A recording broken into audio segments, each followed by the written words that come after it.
Hello everyone, welcome back to a new video. So today in this video we are going to study the introduction to macroeconomics. तो basic macroeconomics का definition, उसका जो difference है between micro and macroeconomics and the subject matter included in macroeconomics we will study in this class. And इसके साथ क्योंकि ये बहुत ही छोटा सा कॉन्सेप्ट है एंड ये सबको पता भी है, तो इसके साथ हम और क्या पढ़ेंगे, नेशनल इनकम के कुछ बेसिक कॉन्सेप्ट। ठीक है, तो पहले स्टार्ट करते हैं हमारा मैक्रो इकोनॉमिक्स क्या है। सो बेसिकली जैसे कि हमने इसके पहले जितने भी कॉन्सेप्ट पढ़े, जैसे कि प्रोडक्शन हो, डिमांड हो, ये हम क्या कर रहे थे कि इंडिविजुअल लेवल के पढ़ रहे थे। मतलब एक स्मॉल फॉर्म का लेकर या फिर कोई इंडिविजुअल का एग्जाम्पल लेकर इसे हम छोटे एरिया के अंदर पढ़ रहे थे।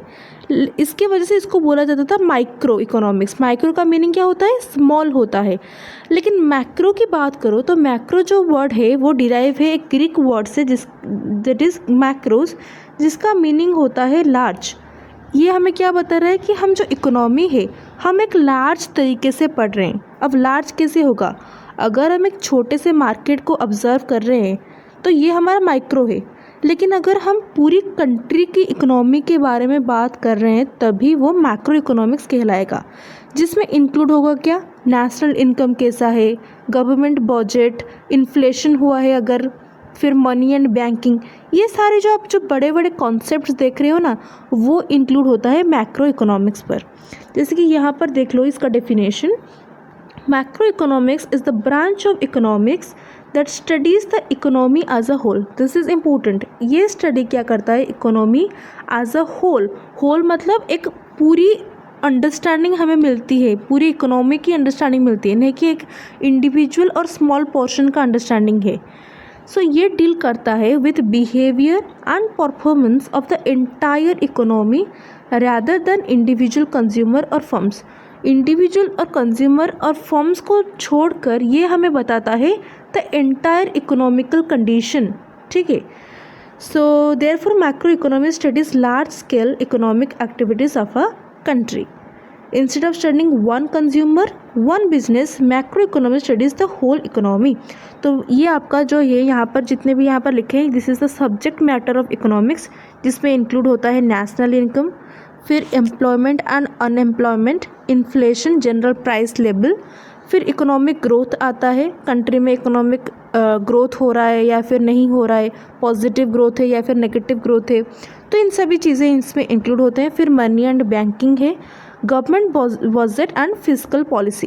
तो ये जो सारे कॉन्सेप्ट हैं ये आते हैं हमारे मैक्रो इकोनॉमिक्स के अंदर। तो बेसिकली हमें यहाँ पर क्या पढ़ना है, हमें पढ़ना है नेशनल इनकम, फिर नेक्स्ट के चैप्टर में हमें पढ़ना है मनी एंड बैंकिंग। ये दोनों सब्जेक्ट्स हमें पढ़ने हैं यहाँ पर। Move on to difference between micro economics and macro economics. तो माइक्रो इकोनॉमिक्स तो हम सबको पता है कि जो स्टडी करता है कि इंडिविजुअल कंज्यूमर फॉर मार्केट, एक छोटे लेवल पर जो हम स्टडी करते हैं वो माइक्रो इकोनॉमिक्स होता है। लेकिन जो इकोनॉमी एज अ होल हम पढ़ते हैं वो मैक्रो इकोनॉमिक्स होता है। तो ये भी सेम पॉइंट है यहाँ पर लिखा हुआ है।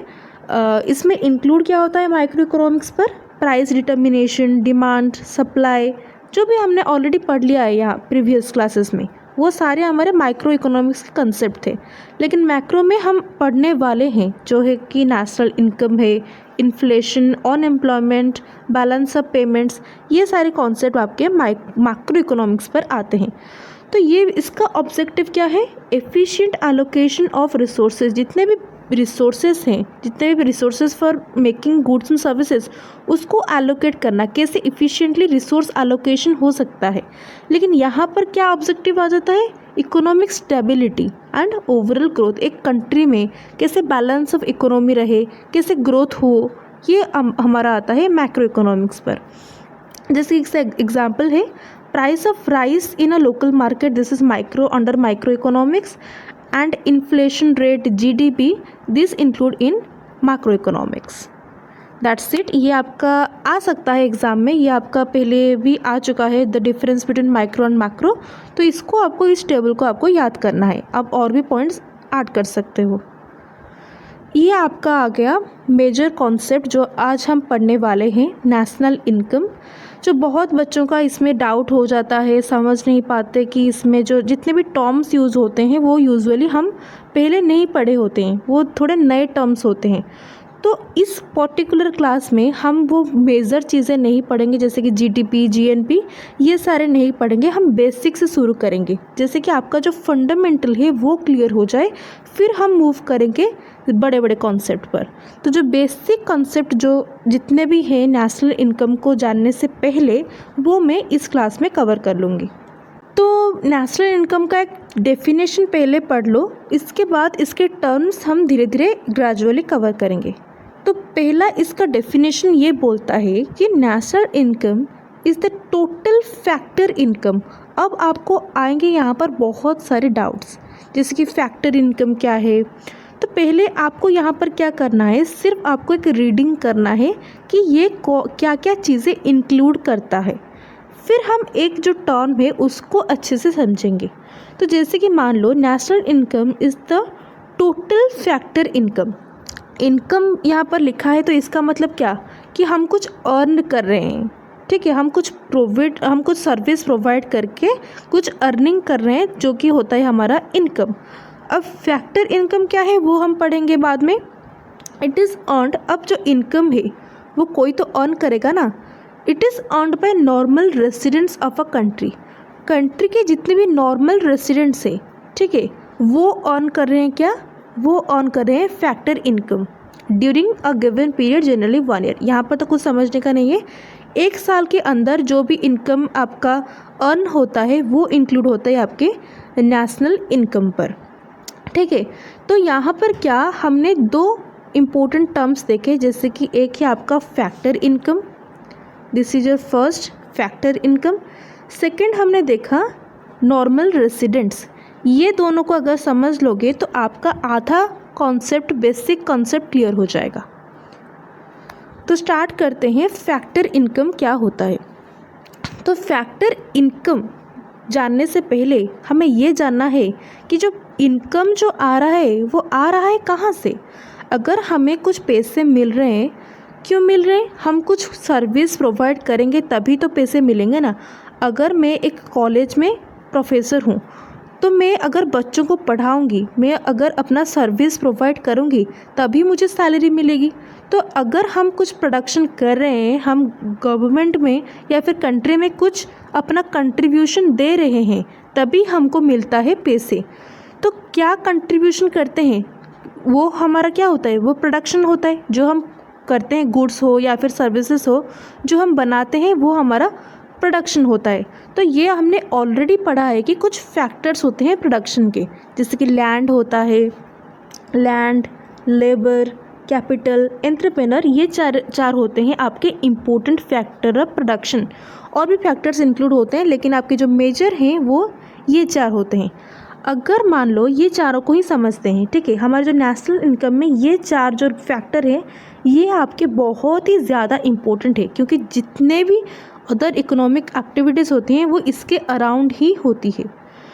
ओके, इसको एग्जांपल के समझो कि मान लो आपके पास एक लैंड है, ठीक है, आप वो लैंड से आप पैसे कैसे कमाओगे। अगर आप उस लैंड को किसी और को रेंट पे दोगे तभी आप पैसे कमा सकते हो, या फिर कोई वहाँ पर एक कंपनी खोल लो या फिर घर बना लो तो उसको रेंट पे दोगे तो आपको पैसे मिलेंगे।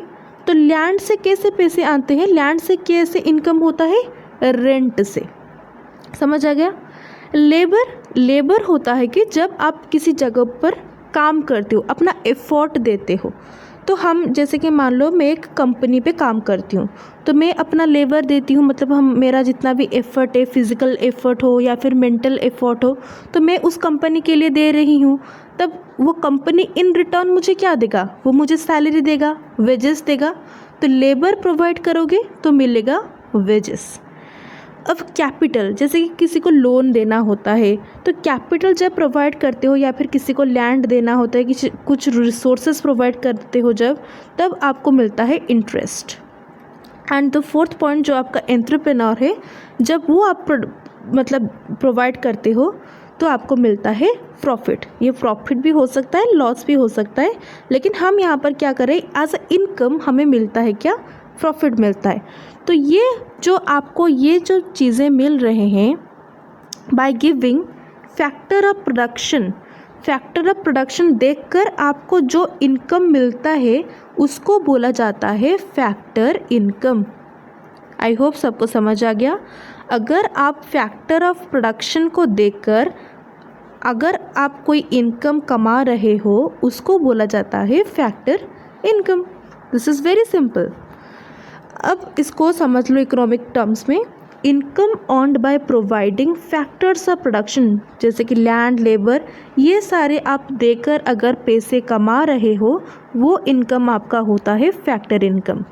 ठीक है, this is the reward for production service. अगर आप कुछ सर्विस प्रोवाइड कर रहे हो तो आपको रिवार्ड मिलेगा, तो वो रिवार्ड होता है आपका फैक्टर इनकम। लेकिन इसमें एक और कॉन्सेप्ट आ जाता है, दैट इज़ ट्रांसफ़र इनकम। तो ये इसका अपोजिट है। कैसे? जिसकी अगर आप सर्विस प्रोवाइड करते हो तभी ही आपको पैसे मिलता है। मतलब अगर आप किसी कंपनी में काम करोगे तभी ही आपको पैसे मिलेगा।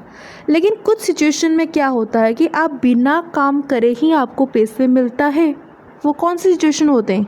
जिसमें पेंशन आते हैं, scholarship, old age allowance, donation, gift. अगर आपको पेंशन मिल रहा है, कोई ओल्ड एज आदमी है उसको पेंशन मिलता है, तो क्या वो काम कर रहा है? क्या वो सर्विस प्रोवाइड कर रहा है? नहीं, उसको बिना सर्विस के ही पेंशन मिलता है, इनकम मिलता है। स्कॉलरशिप की बात करो, अगर आपको स्कॉलरशिप गवर्नमेंट दे रही है तो क्या आप कोई काम कर रहे हो? नहीं, आपको आपके एलिजिबिलिटी के क्राइटेरिया के हिसाब से स्कॉलरशिप मिल रही है, आप कोई प्रोडक्शन में कंट्रीब्यूट नहीं कर रहे हो। तो ये जो सारे जो होते हैं इनकम्स, ये आपके कहलाते हैं ट्रांसफ़र इनकम, जो कि income received without providing any factor services. मतलब आप ना ही कोई लैंड दे रहे हो, ना ही आप किसी कंपनी में जाकर लेबर दे रहे हो, फिर भी आपको अगर इनकम मिलता है, पैसे मिलते हैं, तो आपके वो होते हैं ट्रांसफ़र इनकम। ये बेसिकली होता है आपका वन साइडेड। इसमें आप ना ही कोई फैक्टर सर्विस प्रोवाइड करते हो इन एक्सचेंज ऑफ इनकम। लेकिन फैक्टर इनकम में क्या होता है कि आप फैक्टर सर्विसेज प्रोवाइड करते हो, जैसे कि वेजेस, रेंट, इंटरेस्ट, प्रॉफिट, ये सारे आपके होते हैं फैक्टर इनकम। अब मुझे ये बताओ कि इन दोनों में से नेशनल इनकम में क्या इंक्लूड होगा? ये वाला इंक्लूड होगा या फिर ये वाला इंक्लूड होगा? ऑब्वियसली अगर हम प्रोडक्शन कर रहे हैं, गुड्स एंड सर्विसेज प्रोवाइड कर रहे हैं एंड उसके बदले हमें इनकम मिल रहा है, तभी वो नेशनल इनकम है ना। बिना कोई काम किए पैसे मिल रहे हैं, वो क्यों नेशनल इनकम में इंक्लूड होगा? तो नेशनल इनकम में क्या इंक्लूड होता है? Factor income. जो ट्रांसफ़र इनकम होता है वो इंक्लूड नहीं होता, ये इंक्लूड होता है because it is earned through production. हम प्रोडक्शन दे रहे हैं, इसकी वजह से हम अर्निंग कर रहे हैं, लेकिन यहाँ पर ना ही कोई प्रोडक्शन होता है, इसके वजह से वो नेशनल इनकम में इंक्लूड नहीं होता। तो ये बेसिकली टू वे फ्लो है, जैसे कि हम सर्विस प्रोवाइड करते हैं तभी हमें इनकम मिलता है, लेकिन यहाँ पर कोई सर्विस प्रोवाइड नहीं होता है, इसके लिए वो वन वे फ्लो है। ये समझ आ गया? This is one part, one portion is clear. जो पहला पोर्शन हमने यहाँ पर देखा कि फैक्टर इनकम, वो आपका क्लियर हो गया। इसके बाद हमारा जो सेकंड कॉन्सेप्ट है नॉर्मल रेसिडेंट्स, ये चलते हैं यहाँ पर। नॉर्मल रेसिडेंट बेसिकली क्या होता है इन अ नेशनल इनकम? और normal resident is a person. Resident का मीनिंग क्या होता है? हम बोलते हैं इंडियन रेसिडेंट, अमेरिकन रेसिडेंट, मतलब ये हम बात कर रहे हैं एक पर्सन की। ठीक है, अब वो पर्सन नॉर्मल कैसे है? इज़ अ पर्सन और institution whose economic interest is located in a particular country. ये देखो कि अगर हम एक कंट्री पे रहते हैं तो हम उस कंट्री के रेसिडेंट होते हैं, लेकिन इकोनॉमी में, इकोनॉमिक्स पे जो इंसान अगर इंडिया में रहता है तो वो रेसिडेंट तो कहलाता है, लेकिन उसका जो इकोनॉमिक इंटरेस्ट है वो भी इंडिया में होना चाहिए। मतलब आप ही जो गुड्स एंड सर्विसेज करते हो वो इंडिया में होना चाहिए। अगर आप बाहर भी काम करते हो तो वो एक टेम्परेरी बेसिस में होना चाहिए। ठीक है, जैसे कि यहाँ पर समझो, normal resident is a person और इंस्टीट्यूशन हुज इकोनॉमिक इंटरेस्ट, ये आपका इम्पोर्टेंट है नॉर्मल रेसिडेंट पर, जो कि आपका जो इकोनॉमिक इंटरेस्ट है is located in a particular country, एक कंट्री में वो लोकेट होना चाहिए आपका economic interest. Who normally lives और operates there for a long period, generally 1 साल से ज़्यादा आप अगर एक कंट्री में दे रहे हो, अपना goods and services they production कर रहे हो या फिर अपना सर्विस प्रोवाइड कर रहे हो एंड उसके बदले आपको इनकम मिल रहा है, तो वो 1 साल से ज़्यादा अगर आप ये कर रहे हो तब आप उस कंट्री के नॉर्मल रेसिडेंट कहलाओगे। जैसे कि एग्जाम्पल के थ्रू अगर समझ लो तो काफ़ी क्लियर हो जाएगा आपका। एक इंडियन सिटीज़न है, वो इंडिया में काम कर रहा है, तो ये तो बेसिक चीज़ है ना, इंडिया का सिटीज़न है और इंडिया में ही काम कर रहा है, तो वो नॉर्मल रेसिडेंट है इंडिया का। अब मान लो कि एक इंडियन है और वो यूएसए में जाकर परमानेंटली सेटल हो गया है, मतलब 1 साल से ज़्यादा हो गए हैं, वो परमानेंटली सेटल हो गया है यूएसए पर। अब वो क्या इंडिया का रेसिडेंट कहलाएगा? नहीं, क्योंकि उसका जो इकोनॉमिक इंटरेस्ट है वो यूएसए पर है। वो 1 साल अगर वो 2-3 हफ्ते के लिए गया होता और फिर रिटर्न आ जाता इंडिया में तो वो इंक्लूड नहीं होता। लेकिन अगर वो परमानेंटली शिफ्ट हो चुका है यूएसए, उसका जो इकोनॉमिक इंटरेस्ट है वो यूएसए में लाइक करता है, तब वो बन जाता है resident of USA, not India. अब उसका जो इनकम है वो नेशनल इनकम पर नहीं होगा इंक्लूड। एक और एग्जांपल ले लो, one Japanese company operating permanently in India. एक जापान की कंपनी है, वो इंडिया में क्या परमानेंटली सेटल हो गई है, मतलब वो कंपनी परमानेंटली है, ना कि वो 1-2 हफ्ते के लिए या फिर 2-3 महीने के लिए, वो नहीं, वो 1 साल से ज़्यादा मतलब परमानेंटली वो इंडिया पे है। अब उसकी जो इनकम है क्या वो नेशनल इनकम पर इंक्लूड होगी? हाँ होगी, क्योंकि उसका जो इकोनॉमिक इंटरेस्ट है वो दिस कंट्री पर लाई कर रहा है। It's Indian establishment can be treated as a resident in the India, क्योंकि वो इंडिया में परमानेंटली इस्टेब्लिश हो चुका है। अगर वो इंडिया का नहीं भी है, वो जापान का है, फिर भी वो नॉर्मल रेसिडेंट कहलाएगा। A foreign tourist staying in India for 2 weeks, ये आपका एग्जाम्पल जैसे है। मान लो एक फॉरेन से एक लोग है, मान लो एक ऑस्ट्रेलिया से एक आदमी आया, वो इंडिया में 2-3 हफ्ते के लिए रह रहा है एंड उसके बीच वो थोड़ा बहुत इकोनॉमिक एक्टिविटीज़ में पार्ट ले रहा है। अब उसने जो कोई भी इनकम किया तो वो क्या नेशनल इनकम में इंक्लूड होगा? वो नहीं होगा, क्योंकि वो कुछ टाइम के बाद तो अगेन अपने बैक टू कंट्री चला जाएगा ना। So that is why this is the not normal resident of India. I hope अगर एग्जाम्पल के थ्रू पढ़ोगे तो ये काफ़ी क्लियर हो जाएगा। वैसे डेफिनेशन आपका तो वही है कि जिसका इकोनॉमिक इंटरेस्ट लाइक करता है वही नॉर्मल रेसिडेंट कहलाता है। अब नेक्स्ट कॉन्सेप्ट है आपका डोमेस्टिक टेरिटरी। डोमेस्टिक टेरिटरी का मीनिंग तो हमें सबको पता है, मतलब एक ज्योग्राफिकल बाउंड्री के अंदर, मतलब ये आपका इंडिया है तो इसके जो बाउंड्री के अंदर जो भी लोग रहते हैं उसको बोला जाता है एक टेरिटरी के अंदर रह रहे हैं। सो डोमेस्टिक टेरिटरी क्या है? Means geographical territory within the political boundaries of a country where economic activities take place. तो एक पॉलिटिकल बाउंड्री के अंदर जितने भी इकोनॉमिक एक्टिविटीज़ हो रहे हैं एंड जो लोग यहाँ पर काम करके पैसे कमा रहे हैं वो इंक्लूड होता है आपका डोमेस्टिक टेरिटरी में।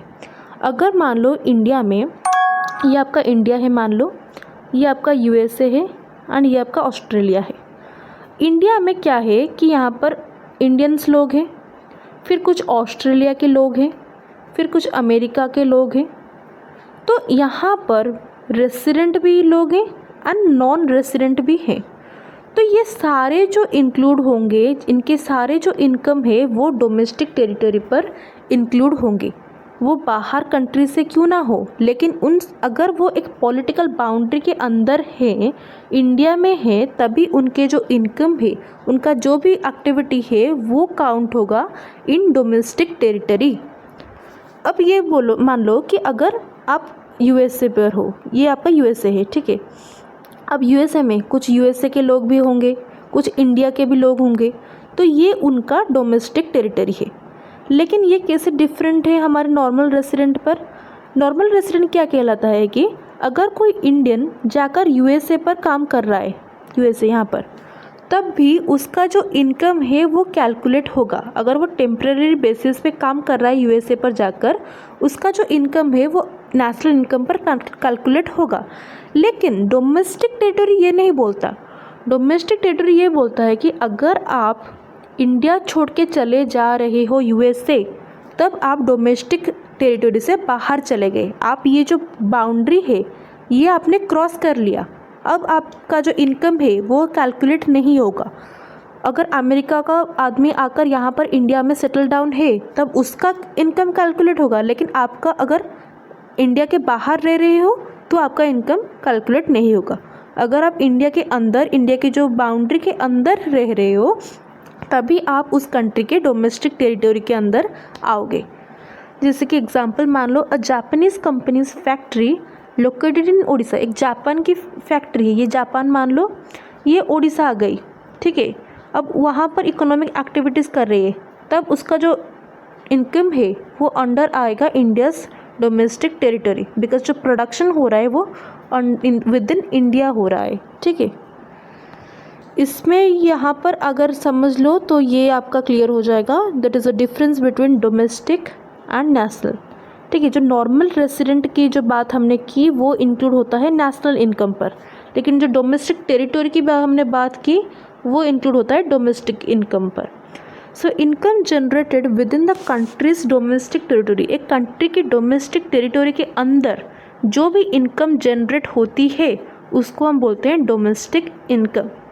लेकिन जो नॉर्मल रेसिडेंट्स जितने भी होते हैं जो वो इनकम करते हैं वो कहलाते हैं, वो इंक्लूड होते हैं नेशनल इनकम में। तो ये अकॉर्डिंगली कैसे कैलकुलेट होता है, प्लेस ऑफ प्रोडक्शन, आप कहाँ पर रह रहे हो, किस बाउंड्री के अंदर आप प्रोडक्शन कर रहे हो वो मैटर करता है। लेकिन ये आपका मैटर करता है किससे, नॉर्मल रेसिडेंस, मतलब इकोनॉमिक इंटरेस्ट आपका किस जगह पर है वो आपका कहलाता है national income. Income earned by both, okay this is very important. इसमें इंक्लूड कौन होते हैं, तो इसमें इंक्लूड होते हैं बोथ रेसिडेंट एंड फॉरेनर। अगर इंडिया में अमेरिका के लोग आकर प्रोडक्शन कर रहे हैं with in the boundary of India तो वो आपके डोमेस्टिक इनकम में कैलकुलेट होगा। तो इसमें इंक्लूड होते हैं बोथ रेसिडेंट, मतलब इंडिया के रहने वाले, प्लस जो फॉरेनर्स इंडिया में आकर प्रोडक्शन करते हैं वो भी यहाँ पर इंक्लूड होते हैं। लेकिन जो नेशनल इनकम होता है वो कैसे कैलकुलेट होता है, अगर कोई इंसान इंडिया में काम कर रहा है तब भी वो नेशनल इनकम होगा। अगर कोई इंसान यूएसए पे जाकर टेम्परेरी बेसिस में काम कर रहा है तब भी वो इंक्लूड होगा नेशनल इनकम पर, क्योंकि वो नॉर्मल रेसिडेंट है। Income earned by residents from abroad इसमें इंक्लूड नहीं होता, मतलब कोई इंसान अगर बाहर इंडिया छोड़कर काम कर रहा है तो वो यहाँ पर एक्सक्लूड हो जाता है। यहाँ पर ये देख लो, यहाँ पर इंक्लूड लिखा है, यहाँ पर एक्सक्लूड लिखा है, मतलब यहाँ पर वो नहीं ऐड होता। यहाँ पर क्या ऐड नहीं होता, income earned bye foreigners with in the country, मतलब एक कंट्री में, इंडिया में अगर अमेरिका का आदमी आकर कमा रहा है तो वो नॉर्मल रेसिडेंट नहीं कहलाएगा, ठीक है, वो अपना नेशनल इनकम में कैलकुलेट नहीं होगा। जैसे कि यहाँ पर एग्जांपल देखो, an American company earns 100 crore from its factory in India. तो कंपनी है अमेरिका का, लेकिन वो सेटल कहाँ पर है, वो इंडिया पे है, मतलब वो एक जियोग्राफिकल टेरिटरी के अंदर आ गया, डोमेस्टिक टेरिटरी के अंदर है इंडिया में। तो उसका जो प्रोडक्शन है, उसका जो इनकम है वो इंडिया में है, तो ताकि इसका मतलब है कि वो डोमेस्टिक में है। लेकिन अगर कोई इंडियन रेसिडेंट जाकर बाहर रह रहा है और बाहर कमा रहा है पैसे, तो वो इंडिया का नॉर्मल रेसिडेंट है, तो उसका जो इनकम है वो नेशनल इनकम में इंक्लूड होगा। क्लियर। अब एक कॉन्सेप्ट है that is net factor income from abroad. ये दो टर्म से बना है, एक तो है आपका factor income from abroad, factor income to abroad, ठीक है। एंड उसका जो डिफरेंस है इसका ये दोनों का, वो हमारा net factor income from abroad है। तो फैक्टर इनकम फ्रॉम अब्रोड क्या है कि इंडिया का कोई आदमी जाकर बाहर काम कर रहा है, ठीक है। अब इंडिया का एक आदमी, मान लो this is the person from India, this is a person from India, वो जाकर यूएसए में काम कर रहा है, ओके। अब यूएसए से इनकम जो आएगी वो फैक्टर इनकम फ्रॉम अब्रोड होगी। अगर वो 50 करोड़ कमा रहा है फ्रॉम यूएसए, वो इंडिया आ रहा है, तो वो आपका 50 करोड़ आपका जो है वो फैक्टर इनकम फ्रॉम अब्रोड होगा।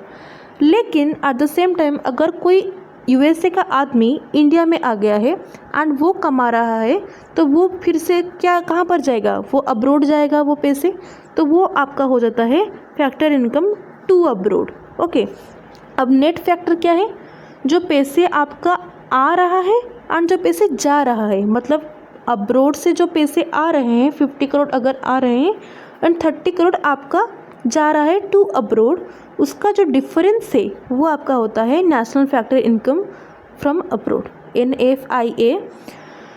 This is the factor is जो डिफरेंस आपका है वो आपका ये कहलाता है, जिसको हम अच्छे से समझेंगे इन द बात के कॉन्सेप्ट जो होते हैं इसमें वो आपका ज़्यादा क्लियर हो जाएगा। ये सिर्फ आप इस टर्म को याद रख लो, ये आपके लिए उतना ही काफ़ी है। नाउ यहाँ पर आपका आ जाता है एक बहुत ही इम्पोर्टेंट कॉन्सेप्ट जो नेशनल इनकम के लिए बहुत ही एसेंशियल है, that is gross and net. आपको ये बहुत क्वेश्चंस में आएगा एंड जब भी आप जीडीपी के बारे में पढ़ोगे तो ये कॉन्सेप्ट बहुत ही रिक्वायरमेंट है, क्योंकि आप इसको यूज़ करके जीएनपी, एनएनपी ये सारी चीज़ें निकाल सकते हो। तो ये समझ लेते हैं कि ग्रॉस एंड नेट क्या होता है। तो इसको समझेंगे थ्रू एग्जाम्पल, डायरेक्ट डेफिनेशन चले जाएंगे तो वो आपके लिए डिफ़िकल्ट होगा। एग्जाम्पल मान लो, अगर आपने एक फ़ोन ख़रीदा, वो फ़ोन का प्राइस है 20,000, तो आपने वो फ़ोन ख़रीद लिया 20,000 पे और आपने उसको 3 साल यूज़ कर लिया अच्छे से। फिर आप देख रहे हो कि सबके जो आपके फ्रेंड्स हैं उन सभी के पास और भी महंगे फ़ोन से, तो आप क्या सोच रहे हो कि मेरा तो फ़ोन पुराना हो गया, अब मैं इसको बेच दूंगा, एक नया ख़रीदूंगा। ठीक है, जो पुराना फ़ोन है उसको बेचकर एक नया न्यू ब्रांड का ख़रीदूंगा। तो आपने इसको ख़रीदा था कितने प्राइस में, 20,000 में। क्या आप इसको 20,000 में बेचोगे 4 साल के बाद? नहीं, उसका प्राइस क्या कम हो जाएगा ना। तो आपने उसको बेचा 17,000 पर, मतलब आपने ख़रीदा 20,000 पर, बेचा 17,000 पर। तो डिफरेंस कितना है यहाँ पर, 3,000 का। आपका जो 3,000 जो वैल्यू आपका कम हो गया उसको बोला जाता है डेप्रिसिएशन। जो 20,000 जहाँ पर आपने वो मोबाइल फ़ोन ख़रीदा वो आपका है ग्रॉस, एंड जिस प्राइस में आपने बेचा वो है आपका net.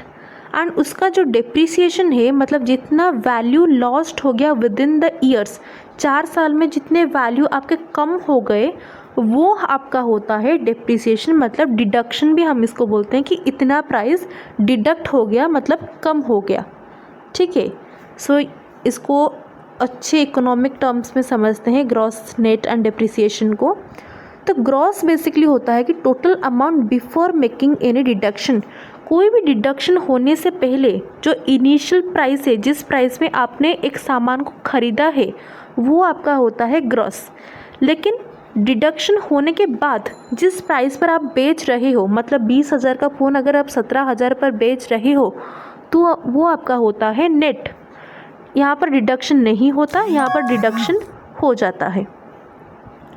And this is before deduction, this is after deduction. वही सेम कॉन्सेप्ट है। जो एग्जांपल मैंने आपको बताया कि जो मोबाइल फ़ोन का प्राइस आपका 20,000 था वो आपका ग्रॉस था, लेकिन जब वो प्राइस कम हो गया 70,000 आ गया आफ्टर रिड्यूसिंग द डिप्रिसिएशन, वो आपका आ गया नेट। ये आपका टोटल वैल्यू होता है, ये आपका वैल्यू जो लेफ्ट हो जाता है आफ्टर डिडक्शन वो आपका नेट वैल्यू होता है। तो इसको फॉर्मूला क्या है, इसका फॉर्मूला यहाँ पर देख लो। अगर आपको ग्रॉस अमाउंट पता है एंड आपको नेट पर जाना है तो आप क्या करोगे, ग्रॉस माइनस अगर डिप्रिसिएशन कर दोगे तो आपका नेट वैल्यू आ जाएगा। वैसे ही सिमिलरली अगर आपको नेट चाहिए तो ग्रॉस प्लस डिप्रिसिएशन कर दोगे तो नेट आ जाएगा। ये आपका सिंपल कॉन्सेप्ट है। वही फॉर्मूला यहाँ पर यूज़ होता है कि gross is equal to net plus depreciation, और रिडक्शन भी बोला जाता है net is equal to gross minus depreciation. ये आपका फॉर्मूला, ये आपको याद रखना है। ठीक है, ओके। ये आपका रह गया सिर्फ लास्ट कॉन्सेप्ट, जो कि है आपका difference between factor cost and market price. ये भी आपका बहुत ही एसेंशियल है। फैक्टर कॉस्ट मान लो, इसको भी एक एग्जांपल के थ्रू ही समझ लेते हैं। मान लो एक पेन को बनाने के लिए आपके खर्च होते हैं 16 रुपये, मतलब पेन को प्रोडक्शन करने के लिए जो भी रॉ मटेरियल्स, जो भी ट्रांसपोर्ट, जितने भी चीज़ें फैक्टर्स इंक्लूड होकर आपका एक पेन बन जाता है 16 रुपीज़ में।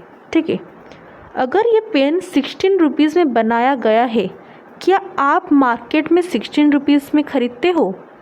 कोई भी सामान ले लो, उसका जो प्रोडक्शन अमाउंट है, क्या आप वो ही प्रोडक्शन अमाउंट में ख़रीदते हो? नहीं, हम उससे ज़्यादा भरते हैं। हम भरते हैं मान लो 20 रुपये पेन के लिए। अब जो 4 रुपये जो एक्स्ट्रा आ गए वो किसके पास गया? वो है आपका नेट इनडायरेक्ट टैक्स। अब टैक्स तो सबको पता है, डायरेक्ट टैक्स होता है जो हम डायरेक्टली पे करते हैं गवर्नमेंट को, एक होता है इनडायरेक्ट टैक्स। जो इनडायरेक्ट टैक्स होता है वो क्या होता है कि हम कोई कमोडिटी के थ्रू पे करते हैं। मान लो कोई रेस्टोरेंट जाओगे तो वहाँ पर अपने खाने का जितना बिल होगा प्लस आपका जीएसटी ऐड हो जाएगा। ठीक है, जीएसटी ऐड हो जाता है तो वो क्या होता है, आपका टैक्स होता है, एक इनडायरेक्ट टैक्स होता है जो हर कमोडिटी पे आपके ऐड होते हैं। अगर आपका प्रोडक्शन इतना अमाउंट का है, उसमें कुछ टैक्स भर के आपको वो सामान आप मार्केट पे खरीदते हो। तो that is difference between factor cost and market price.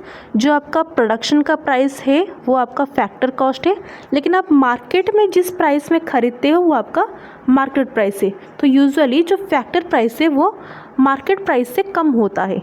The factor cost जो होता है that is smaller than market price, वो हमेशा कम होता है। आप जब भी खरीदते हो मार्केट से वो ज़्यादा प्राइस देकर खरीदते हो, क्योंकि उसमें इंक्लूड हो जाता है क्या, टैक्स इंक्लूड होकर आपका मार्केट प्राइस बनता है।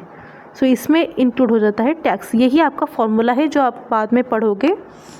डिफरेंस देख लो, factor cost is price received by factor of production for the services. अगर आप एक पेन बना रहे हो, उसको बनाने के लिए जितने भी अपने पैसे खर्च किए, जितना भी एक्सपेंडिचर हुआ, वो आपका होता है फैक्टर कॉस्ट। लेकिन जो बायर्स होते हैं वो जिस प्राइस में वो पेन खरीदते हैं या फिर कोई भी कमोडिटी खरीदते हैं उसको बोला जाता है मार्केट प्राइस। इसमें फैक्टर कॉस्ट में टैक्सेस इंक्लूड नहीं होते। नेट इनडायरेक्ट टैक्सेस जो होता है NIT, इसमें वो इंक्लूड नहीं होता, लेकिन यहाँ पर वो इंक्लूड हो जाता है। ठीक है, so this is the formula, factor cost is equal to market price minus net indirect taxes and market price. यही यहाँ पर देख लो तो समझ आ जाएगा। फैक्टर कॉस्ट, अगर आपको फैक्टर कॉस्ट पता है, आप मार्केट प्राइस जानना चाहते हो तो कैसे जानोगे? इसको प्लस कर दो, फैक्टर कॉस्ट से टैक्स ऐड कर दो तो आपका मार्केट प्राइस आ जाएगा। अगर आपको मार्केट प्राइस पता है एंड फैक्टर कॉस्ट पर जाना है तो यहाँ पर माइनस कर दोगे तो फैक्टर कॉस्ट आ जाएगा।